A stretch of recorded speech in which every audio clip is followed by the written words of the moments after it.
What's going on, guys? I Heart Smokes here, and I'm back with another video. And you already know what time it is. It's time for the Hailey mobbing and purge build. Yes, it is finally here. We finally have mobbing skills for Hailey. We're not running slow. We're not the last to be in the boss room. We're not getting hit by the most dumbest things because we're moving at, snail speed. So let's jump right into it. Starting out with the external components, we are using a full 4-piece Slayer set, and you're probably wondering, Slayer, doesn't that give you added skill costs? Yes, it does, but we'll get back to that in a second.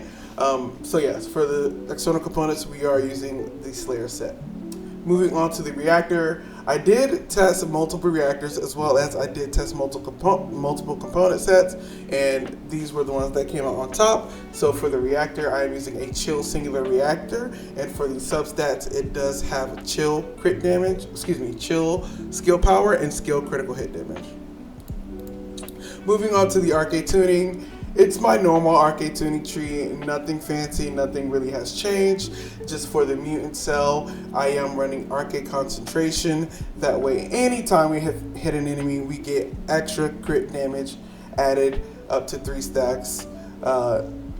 Works perfectly with Hailey. Never had an issue with it. I don't think I'm going to change it. There is one mutant cell that I'm looking at, but it doesn't seem all that powerful compared to this one. Now, moving on to the weapons, as you can see in the back, I do have 3 weapons in my inventory, but I am not using any weapons in this whatsoever. The only weapon that's important here is the Peacemaker as a sprint speed stat stick. Now with Hailey's 3rd skill, with her Cold Heart module, you do get increased movement speed, but as well as having those sprint speed cores does help out a lot. One thing I will add here is that I am running a module titled Defense Master, and pretty much what that does is it gives me defense anytime I kill an enemy, so that just adds a little bit more survivability on our plate, and we don't have to worry about too much. Now, moving on to the Descendant modules for Hailey. For the trigger mods, I did choose to stick with Power Beyond. It's just like your go-to. The new trigger modules that they released, again, none of them really work for Hailey, so it's Power Beyond, Ride or Die until the end. Now, moving on to our actual modules. For our Transcendent module, we are using the new Cold Heart module. Of course, that turns us into a mobber. But as I was saying, as far as the component sets goes, the Slayer set, one new thing they added for Hailey is that they integrated skill costs into her 3rd skill. So now when you're at max stacks, the skill cost is actually lowered even more. So that way we don't have to run any skill cost modules. I was running them, and then I took it off, and I didn't notice that much of a difference. Actually, the gameplay seemed a lot better once I took it off and added more damage. So I would suggest running no skill cost modules. Put all your trust in that new thing that they added.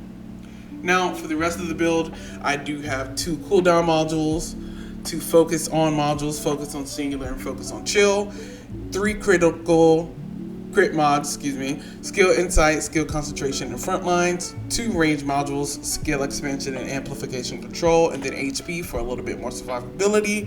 I did have other modules in place of that HP, like HP collector or MP collector, and honestly just having the 1 HP module there worked perfectly. Now, moving on to the inversion reinforcement, you'll notice here my tree is not maxed out. It'll probably take me until the end of the night to fully max it out, but I did want to go ahead and get this pushed out for you guys because, one, I'm already nuking Purge, as you can see in the background, and I don't have any inversions on. So anything we add now is only going to add to the damage and the quality of life. So the choices we have for that are Arc a circulation tactic. That way you can get more cooldown anytime you hit an enemy. For the second option, we have selective neurostimulation. That way, if you do get low on NP, you will get NP back on those percentage chances. And then for our last option, you can really go ahead and choose any option in the survival tab just to give you more survivability. I've looked through all the rest. There aren't really that many other options to use unless you're like wanting to use a sword or wanting to use the new hive master weapon or whatever. But if you're going strictly for your skill build, those three you can use for sure. But yeah, I hope you guys really enjoyed that video. I am loving this update so far. And yeah, I hope to see you guys in the next one. Part 2 will be Hailey's Axion build. Peace.